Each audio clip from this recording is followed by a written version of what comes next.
पण आजचा जो विषय आहे तो फार महत्त्वाचा आहे आपल्या सर्वांसाठीच. कारण आज जे घटनाबाह्य मुख्यमंत्री पुन्हा एकदा डॅव्होसला चाललेले आहेत, त्यांच्यासोबत जवळपास 50 लोक, म्हणजे आधी 50 खोके आता 50 लोक, ही डॅव्होस दौऱ्याला ही सगळी मंडळी ही चाललेली आहे. आता ही लोक कोण आहेत, कशासाठी चालले आहेत, का म्हणून चालले आहेत, नक्की काम काय, ही एक वेगळी गोष्ट झाली.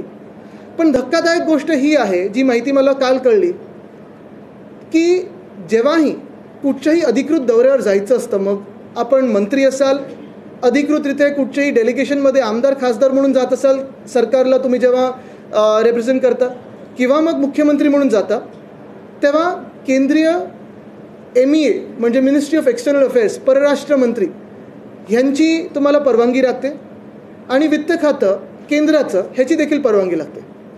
ह्याच्यात जेव्हा आम्ही गेलेलो, डॅव्होसला असेल, COP26ला असेल, दोन्ही वेळा कुठेही अडचण नाही आली. आम्हाला जी काही आम्ही नावं दिलेली, जी काही पूर्ण यादी दिलेली भेटीगाठीची, ती आम्ही सगळी सबमिट केली होती, आणि 48 तासात दोन्ही खात्यांनी आम्हाला क्लिअरन्स दिला होता. परवानगी देतात, असं नाही काही लपून ठेवायला लागतं.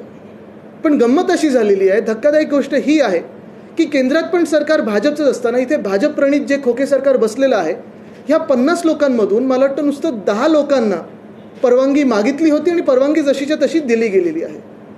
मूळ प्रश्न हाच आहे की मग एवढे 50 लोक जर तुम्ही सोबत नेत असाल डेलिगेशन म्हणून, तर बाकीच्यांची परवानगी तुम्ही घेतली आहे की नाही घेतली आहे? ती परवानगी MEAला माहिती आहे का, मिनिस्ट्री ऑफ एक्सटर्नल अफेअर्सला माहिती आहे का?